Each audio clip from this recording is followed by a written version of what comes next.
વિકાસના કારણે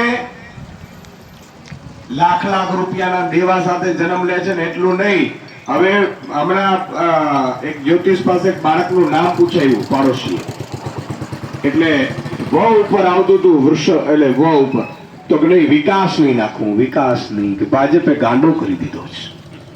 આવા રાજી કરું છું. પણ મિત્રો, વિસાવદરની ચૂંટણી, આ પેટા ચૂંટણી આવી તેનો એક મારે તમને કહેવું છે કે માત્ર વિસાવદરની ચૂંટણી નથી, આ ચૂંટણી 54 લાખ ખેડૂતો ને એના ગર્વની ચૂંટણી છે, સ્વમાનની ચૂંટણી છે. બરોબર સંભળાય છે કે માઇક મૂકી દઉં? ઇકો નથી આવતો? થોડો ઇકો ઓછો કરો ને ભાઈ. હા, આમાં ડબલ અવાજ આવે ને એટલે તમને અમને મજા નહીં આવતી. આ 54 લાખ ખેડૂતોની ને 1 કરોડ ને 20 લાખ મજૂરો, શ્રમિકો અને માલધારીઓની ચૂંટણી છે. આજે આખું ગુજરાત અને એના ખેડૂતો તમારા ઉપર મીટ માંડીને બેઠા છે. શું કામ? એટલા માટે મીટ માંડીને બેઠા છે મિત્રો કે વિસાવદરની જનતા ફરીથી ગોપાલ ઇટાલિયાને જીતાડે, ભાજપને હરાવે.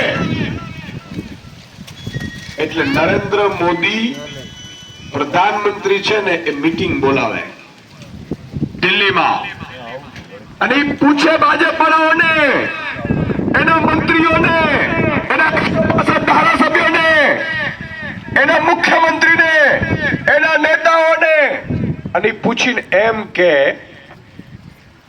આટલા બધા રૂપિયા હોવા છતાં, આટલા બધા નેતા હોવા છતાં, આટલા બેટા આપણે કૌભાંડો કરીને જે પણ કર્યું ને માણસોને લઈ લીધા હોવા છતાં વિસાવદર કેમ હારી ગયા?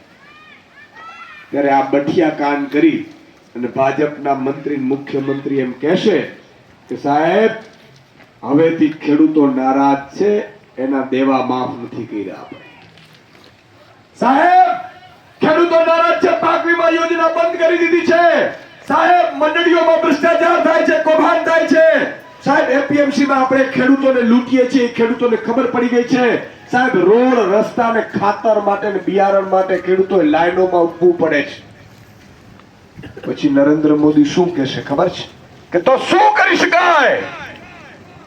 એટલે આ મુખ્યમંત્રી અને મંત્રીઓ એમ કહેશે સાહેબ કે માત્ર વિસાવદર નહીં, આ તો 1.5 વર્ષ માટેની ચૂંટણી હતી, પણ સૌરાષ્ટ્ર અને કચ્છની 54 સીટ છે, એમાંથી જો આપણે ખેડૂતોનું દેવું માફ નહીં કરીએ, પાક વીમા યોજના નહીં લાવીએ, ઇકોઝોન નાબૂદ નહીં કરીએ, તો 50માં ડિપોઝિટ નહીં રહે.